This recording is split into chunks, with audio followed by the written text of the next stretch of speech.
नमस्कार दोस्तों, आप पढ़ रहे हैं कक्षा 10वीं एनसीईआरटी गणित।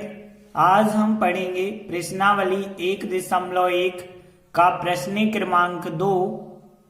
इसके अलावा उदाहरण 2 और उदाहरण नंबर 3 को भी हम सॉल्व करेंगे। तो हम शुरू करते हैं। देखिए, इस प्रकार के क्वेश्चन परीक्षा में पूछे जाते हैं। अब इन क्वेश्चनों को हम करते कैसे हैं? यूक्लिड विभाजन एल्गोरिदम की सहायता से। आपको पता होगा कि जो संख्या होती है a और भाजक होता है b, और उस b में हम भाग देते हैं तो भागफल आता है q और शेषफल आता है r। इसके बारे में तो आपको पता होगा। और यदि हम देखें तो जो शेषफल होता है वो शेषफल का मान कहां से कहां तक होता है?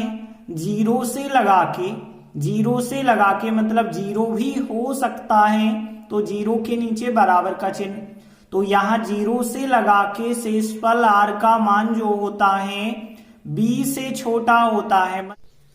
मतलब यदि हम देखें b का मान के चलिए 6 है, तो फिर शेषफल r का मान जीरो से लगा के 5 तक होगा, 6 से छोटा होगा। यदि b का मान 4 है तो शेषफल का मान जो है जीरो से लगा के 3 तक होगा।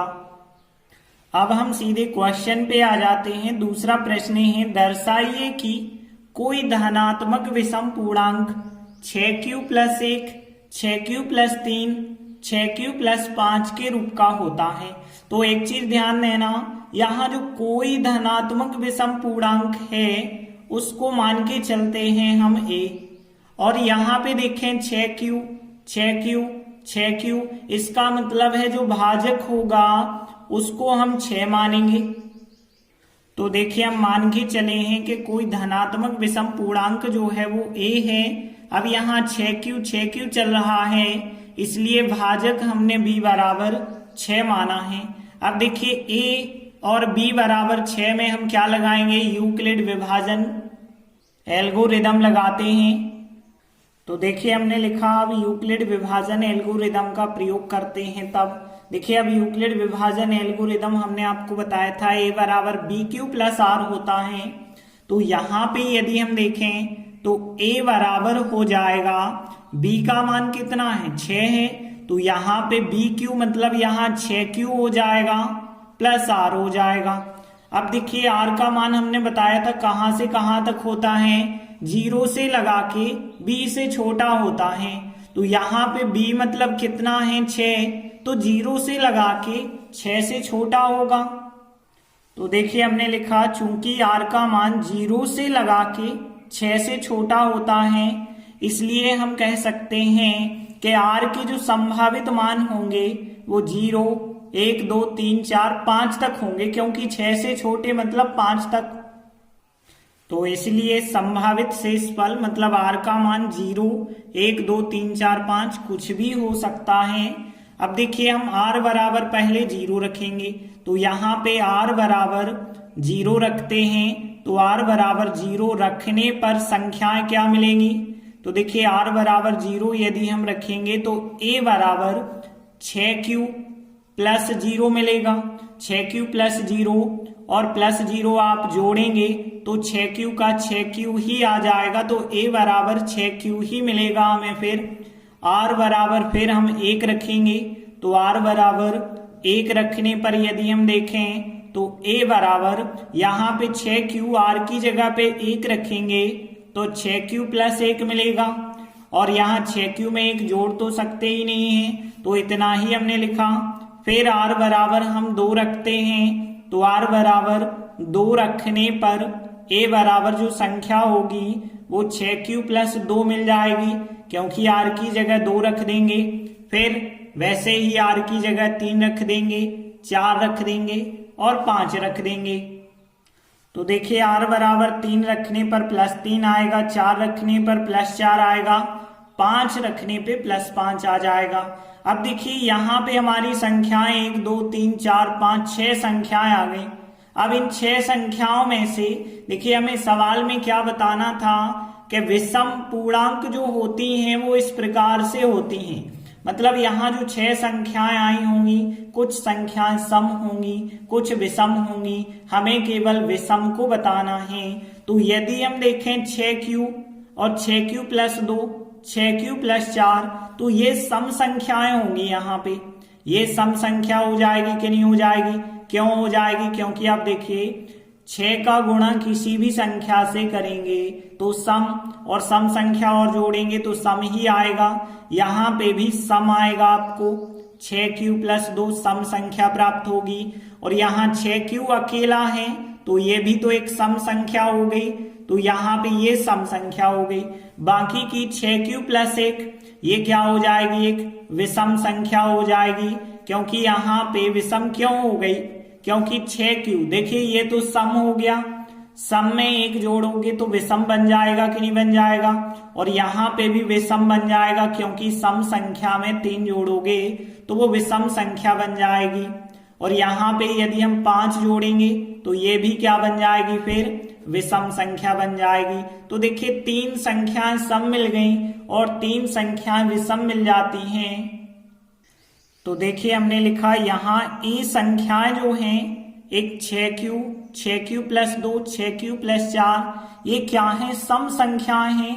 क्यों है? क्योंकि ये 2 से विभाजित हो जाती हैं। जबकि हम बात करें कि 6q + 1, 6q + 3 और 6q + 5 ये क्या हैं? विषम संख्याएं हैं।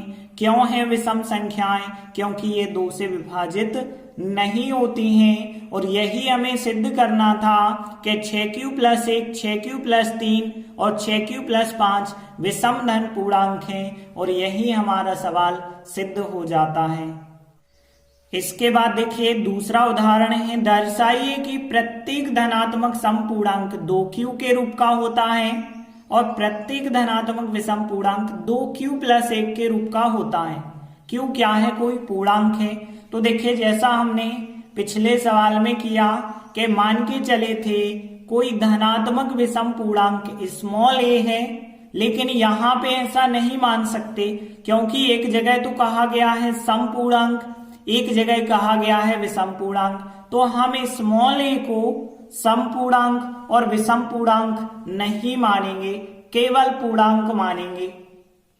तो देखिए हम मान के चले a कोई धनात्मक पूर्णांक है। अब देखिए यहाँ 2q, यहाँ 2q, मतलब जो भाजक होगा वो हमें 2 लेना पड़ेगा। तो देखिए हमने भाजक b = 2 ले लिया। अब देखिए a भी हो गया और b भी हो गया। अब हम यूक्लिड विभाजन एल्गोरिदम लगा देंगे। तो देखिए हमने लिखा अब यूक्लिड विभाजन एल्गोरिदम का प्रयोग करते हैं। होता क्या है? a = bq + r होता है। तो यहाँ पे a बराबर आएगा। अब देखिए b का मान कितना है? 2, तो यहाँ bq का मतलब 2q हो जाएगा। तो यहाँ पे 2q + r आ जाएगा। तो ये लगा दिया हमने यूक्लिड विभाजन एल्गोरिदम। अब देखिए यहाँ पे शेषफल की बात करें तो शेषफल कहाँ से कहाँ तक होता है?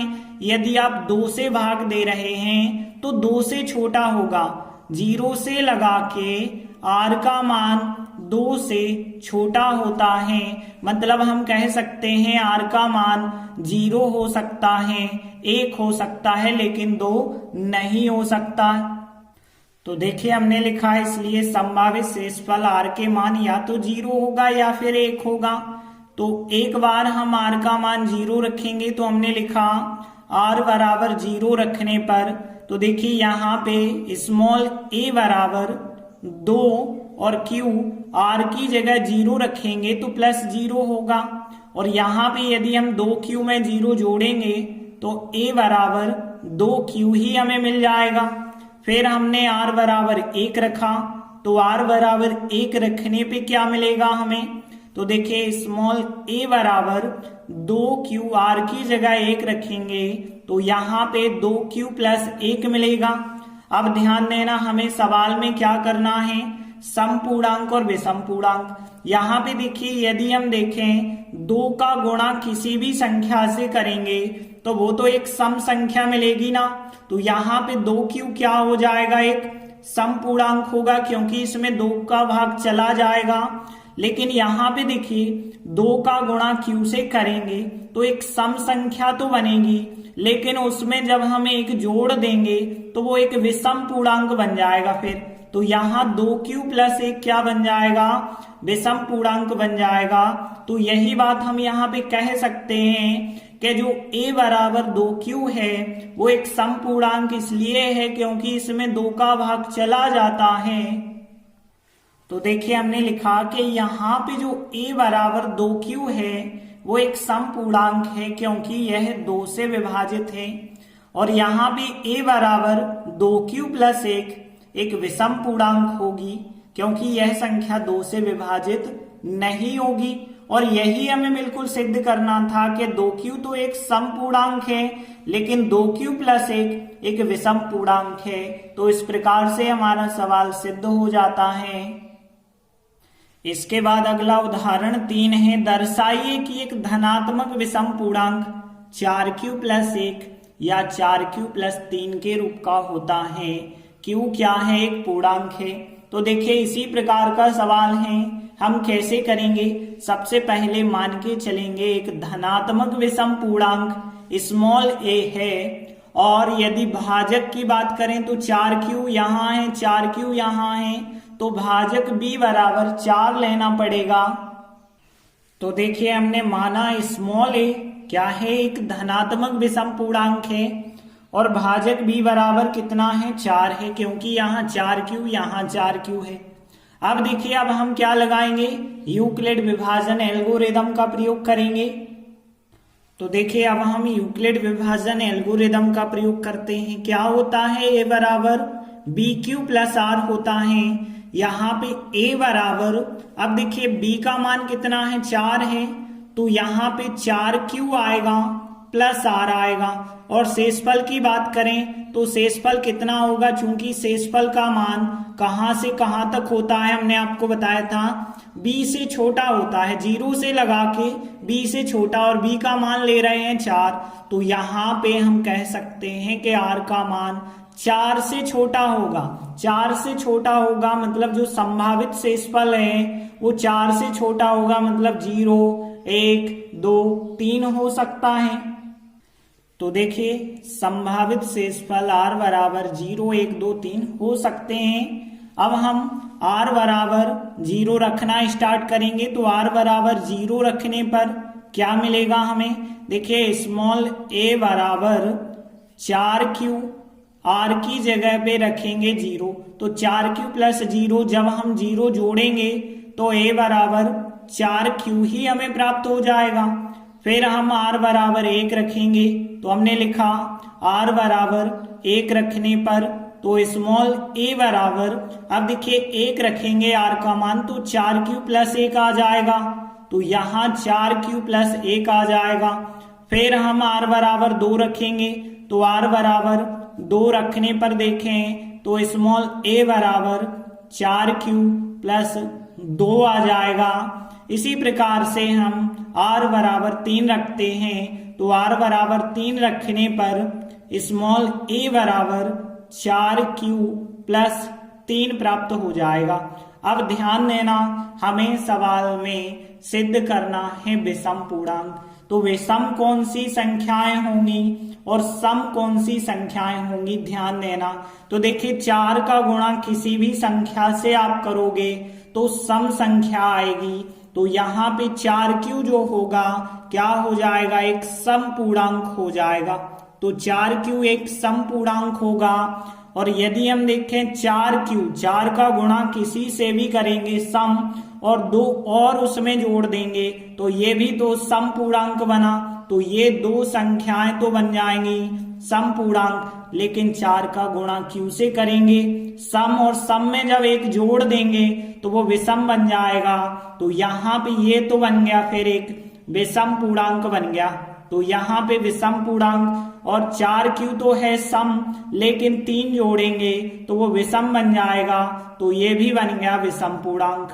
तो देखिए हमें पता चल गया कि 2 संख्याएं जो हैं 4q और 4q + 2 सम पूर्णांक हैं। क्यों हैं, क्योंकि इन दोनों में 2 का भाग चला जाता है। तो देखिए हमने लिखा यहाँ पे ए संख्याएं, मतलब ए बराबर 4q और ए बराबर 4q प्लस 2 क्या होंगे, समपूर्णांक। क्यों होंगे, क्योंकि ये 2 से विभाजित हैं। लेकिन देखें संख्याएं ए बराबर 4q प्लस 1 और ए बराबर 4q प्लस 3 ये विषम पूर्णांक होंगे, क्योंकि ये संख्याएं 2 से विभाजित नहीं होंगी। और यही हमें सिद्ध करना था कि 4q प्लस 1 और 4q प्लस 3 विषम धन पूर्णांक हैं। तो यहीं पे हमारा सवाल सिद्ध हो जाता है। तो इस प्रकार से आज हमने 3 महत्वपूर्ण क्वेश्चन किए। हम आशा करते हैं कि आपको तीनों क्वेश्चन अच्छे से समझ आ चुके होंगे। फिर भी कोई समस्या है तो आप हमें कमेंट में जरूर बताएं। धन्यवाद।